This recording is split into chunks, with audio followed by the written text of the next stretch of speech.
Hello, buddy. Welcome back to the Tin Man Score Channel. I'm your host, Jeffrey Tin Man Taylor. Today, I'm finishing off my Mr. Nightmare Marathon for you guys. And the video I'll be reacting to first today is three real mountain climbing horror stories. So, without further ado, I'm going to turn the lights off, move the camera up here for you guys, and let's get this reaction on the road and in the bag. All right, here we go.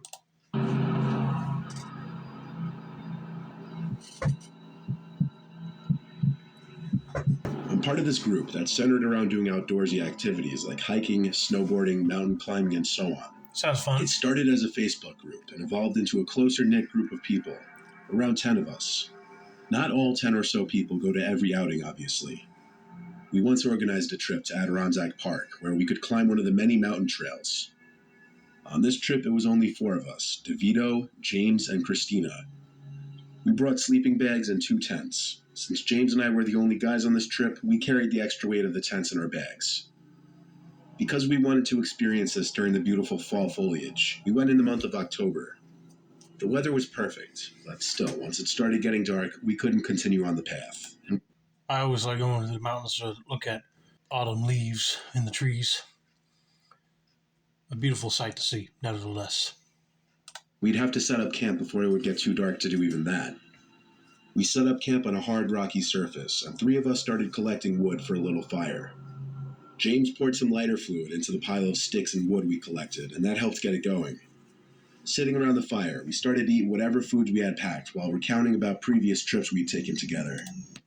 That's another thing, too. If you pour lighter fluid on sticks just to start a fire, you better watch out when that stuff just ignites. You don't want no kickback. That's when it first happened. A scream from the distance. Heck no. A woman's scream.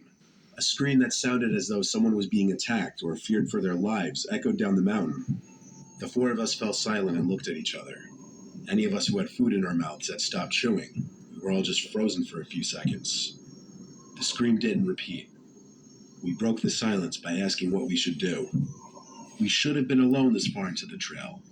Then another sound echoed down the mountain, this one a loud popping sound. It didn't sound like a gunshot at all, but the best any of us could describe it was this high-pitched, loud, single popping sound. We now agreed to put the fire out and get in our tents. We didn't know who was out there or what was going on, and we didn't want to advertise our presence. I shared a tent with James while the girls shared the other tent. Falling asleep in a sleeping bag is always a tough task for me, and when you add hearing a blood-curdling scream out in the middle of nowhere not too far from you, it just makes it even harder. I would not only put the fire out like they're saying, but I'll be packing my tent and belongings up quick and hightailing it out of there. I mean, they're crazy just even trying to stay there through the night when they know there's probably a crazy person out there. It was an hour or 2 that passed, and James seemed to have already fallen asleep. I was still rolling around from side to side, uncomfortable, when I heard another woman scream. This one was higher pitched and much, much closer. I sat up and looked at James, who was apparently woken up by the scream. We were scared to even leave the tent, because the scream was borderline right outside our campsite. We were discussing if we should wake the girls and pack it up and leave. We'd have a long hike back in the dark ahead of us. We then heard footsteps outside our tent. The sound of shoes hitting the stone floor below us. I called both DeVito and Christina's names, expecting it to be them. But when they didn't answer and the footsteps stopped right outside the tent, I looked at James, who looked back at me with an equally horrified look on his face. Someone then started shaking our tent violently, and James and I started to scream, and we could hear the girls screaming in their tent as well in reaction to our screams. I said on the count of 3, we leave the tent and fight whoever was out there. I yelled my count to 3, and on 2, the shaking stopped. By 3, I unzipped the door to the tent, and the 2 of us crawled out from it expecting to see someone standing out there. But they had already disappeared into the darkness, probably still watching us. We ran to the girls' tent yelling their names, saying we gotta go. They crawled out with their backpacks and followed us. We went back for our backpacks too after seeing them with theirs, even though our lives could have been in danger. After grabbing our bags and leaving the tents and sleeping bags, we somehow navigated down the mountain through the dark without flashlights on, relying only on moonlight. We had to stop and sit multiple times to rest, but we never stopped to sleep again. Not like we even had the option anymore. Plus, we were paranoid that we were being tailed. We had to just keep moving for hours until we made it back to the car. James drove us 20 minutes down the road before stopping, and then we slept in the car. We all woke up past noon because of how much walking we did and how late we finally got to fall asleep. We told the whole group about it the next day on the drive home. To our knowledge, nothing ever came up on the news about any kind of murders or weird happenings in the Adirondacks around that time. It was in October of 2017 if anyone wants to do some detective work of their own. This still holds up as the scariest and overall worst night of my life. And I don't blame you. They did the right thing and just packing up and going, because if whoever was making them girls scream was in the area, they don't want to be in the receiving end of whatever he was doing to them, But they did the right thing and skedaddled him while they could.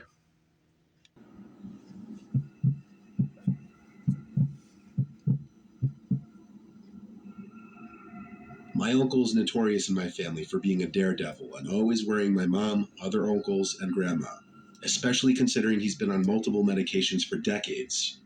He's what you'd call an adrenaline junkie, and he's climbed over 5 mountains in his life, most notably Everest.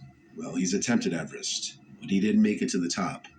Something in his living on edge personality and mentality slightly changed after he attempted to climb Everest. I was just 10 years old when he did, and even I remember the change. It wasn't until 5 years later that I was told just what happened on Everest. My uncle went alone on his expedition, which may have been his biggest mistake. He said he stayed at base camp for a full day before continuing his climb beyond that point. At first, his climb was easy, he says, and as one would imagine, it got gradually more difficult. Even though it's a well-known fact that many bodies of previous climbers are still to be found on the mountain, my uncle says he never expected to actually find one. Oh, don't tell me he did find one. I would rather just hike trails in the mountains and not actually climb a mountain, because one wrong step and you're rolling down the mountainside. He entered the death zone, which is the area of the mountain where the high altitude results in a lack of available oxygen for humans to breathe. This is usually above 8,000 meters, and most of the 200 plus climbers who've died on Everest have died in the death zone. People are advised to not stay in the death zone for more than 16 to 20 hours. While in this zone, my uncle saw his first dead body lodged in a ravine, and being the happy, uppity, bubbly person he is, it was a shock and truly disturbing to him.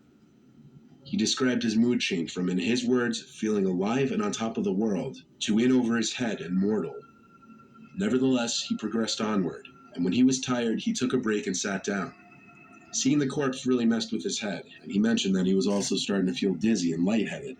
Hey, it would mess with my head too, just seeing the dead body. But yeah, my stomach would be turning. Likely due to the high altitude. My uncle didn't want to get up from his position. He felt like he was losing energy and began talking to himself. My uncle finally got up from his seated position after an hour and decided he didn't have it in him to make it up to the top. He started to make his way down, until another climber bumped into him and started telling him to come on, let's go, passing him and climbing further up the mountain where my uncle just came from. My uncle told the man he was not up for it and was going to make his way back down to base camp. He recounts that as the man spoke back to him, urging him to continue up the mountain, his voice was very echoey and surreal. My uncle said take care to the man and continue back down the way he came with his head spinning and feeling short of breath. As he continued his way down, every time he'd look up, the man would be behind him, smiling and making hand motions for my uncle to come back up. He thought smiling and ignoring it would be the best way to get him to leave him alone. After continuously looking back to that man following him, my uncle finally stopped and started firmly telling the man he wasn't feeling well and just wanted to get back to base camp. The man slightly above my uncle smiled once more and said, "Watch me go over the ledge." Then he walked to the edge of the snow and leaped down, disappearing under the edge. My uncle said that as he saw this, it snapped him out of his daze and he ran over to the edge to look down it. But there was nobody to be seen sliding down the edge of the mountain, no marks in the snow. He didn't even hear the sound of him sliding down the snow initially or anything. Witnessing this made my uncle hurry down the mountain even faster, until the next thing he remembered was darkness and waking up at the base camp medical clinic in a bed. He had passed out, and a couple passerbys found him and carried him down low enough to where a rescue helicopter could reach him. My uncle waited until the end of the story to tell me that he was off his meds for the entire trip, and mixed with the lack of air in the death zone, he started to quickly hallucinate and talk to himself. Upon getting home, he did some research on recent deaths on the mountain, and learned of a young man who had died climbing Everest that same week who looked just like the man in the hallucination. This is when he started to question if it was actually a hallucination or not. However, the death was reported before my uncle had this alleged hallucination. He still says he's not entirely sure what he saw was a hallucination. I don't press him for more details about this story, as like I said, it's changed him and it's clearly left some kind of mental scar on him. I can't imagine how horrific of an experience this was for him. Oh, yeah, if your uncle went through something traumatic, I wouldn't keep pressuring him about more details because he really does not want to talk about it. So I don't blame him. Also, that would be scary to find out in an article that the person you thought you were talking to was actually dead. Whoa, that would make my hair on my arm stand up for sure. All right, let's get to the final story.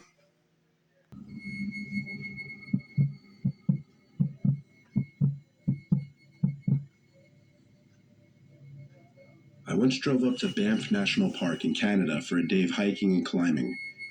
The park is home to numerous mountain climbing trails and is a scenic escape from the city for me to clear my head. I was going through a recent breakup and wanted to get out and get my mind off of it, and I thought this was the best way to do that. I had all my necessary tools in my climbing pack, including rope, a helmet, harness, quick draws, and whatever else I could fit in the bag. I hiked through half a mile of forest until I found a good rock wall I wanted to scale. So I found a strong enough tree to use as my anchor point and wrapped some rope around it. You may be asking why I started from the top instead of the bottom. Well, normally if I were on a known route, there would be eye bolts that are anchored into the rock that I could have just clipped my carabiner to, and when the carabiner is attached, then I'd clip my rope. As I climb up, I would place another carabiner or anchor and so on. But since I was making my own route on this day, I had to anchor at the top of the climb, which is called top roping, and rappel myself down to set each bolt. At the end of all this, I'll be at the bottom and able to climb up after setting my own route. After I was all set to go, I started to rappel down the face and set my bolts. To skip all the mountain climbing terminology and talk, as I rappelled down, I eventually came across a cave in the face. It was literally this big hole in the mountain wall, but it seemed unusual to me because usually a cave entrance is ground level. I was intrigued, so I climbed inside of it. I had plenty of rope to allow me to go inside. I was sitting at the edge of this opening, looking inside, and it got pitch black in there not too far from the entrance. I wondered how big this cave was, and if it led to a separate entrance on the other side of the mountain. But more importantly, I picked up on this buzzing sound from deeper in the cave. It was this very low note kind of buzzing, like you'd almost miss it if you weren't paying attention. I walked very slowly deeper into the cave, and as the humming got slightly louder, I said hello into the cave. Not because I was expecting an answer from anyone, nor did I want an answer. I wanted to see how much of an echo there would be. First of all, more power to you, because if you see a cave and you hear a noise coming out of it, don't say hello, because you never know what person or creature might be lurking in the cave. But let's continue on. I'm kind of curious now. To give me an idea of how deep this cave went, and there was quite a loud echo.